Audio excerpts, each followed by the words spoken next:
আল্লাহ রাব্বুল আলামিন বলেন, লা ইয়াস্তাবি আসহাবুন নারি ওয়া আসহাবুল জান্নাহ, আসহাবুল জান্নাতি হুমুল ফাইজুন।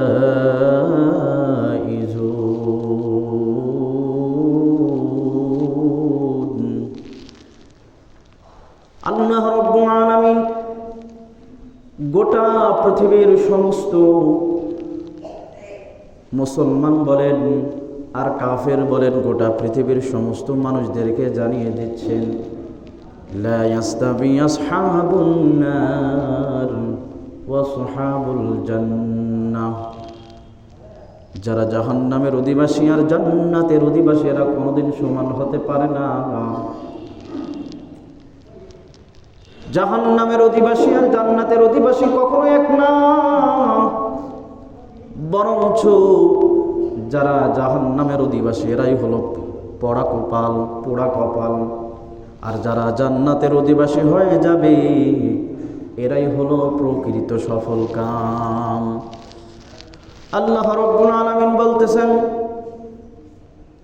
কুল্লু নাফসিন যায়িকাতুল মাউত ওয়া ইন্নামা তুওয়াফাউনা উজুরাকুম ইয়াওমাল কিয়ামাহ ফামান যুহজিহা আনিন নার ওয়া উদখিলাল জান্নাতা ফাকাদ ফাজ।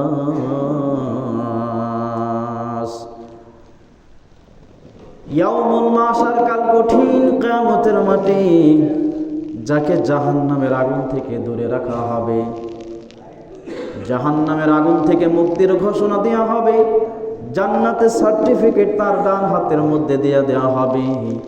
আল্লাহ তাআলা বলছেন, এই ব্যক্তি প্রকৃত সফল কাম। আর যার জাহান্নামের আসামি গ্রেপ্তার করে জাহান্নামের আসামি বলে যার ঘোষণা করে দেওয়া হবে, সেই হলো প্রকৃত কপাল পোড়া। এ কারণে আল্লাহ রাব্বুল আলামিন গোটা পৃথিবীর সমস্ত মানুষকে সৃষ্টি করেছেন, তিনার ইবাদত বন্দেগী করবে, দাসত্ব করবে, আল্লাহ তাআলার ইবাদত বন্দেগী করবে। আর আল্লাহ রাব্বুল আলামিন যারা ইবাদত বন্দেগী করবে তাদের সুসংবাদের জন্য আল্লাহ রাব্বুল আলামিন জান্নাতের ব্যবস্থা করেছেন। আর যারা নাফরমানি করবে আল্লাহ তাআলা তাদেরকে নাফরমানির জন্য জাহান্নামের ব্যবস্থা করে রেখেছে।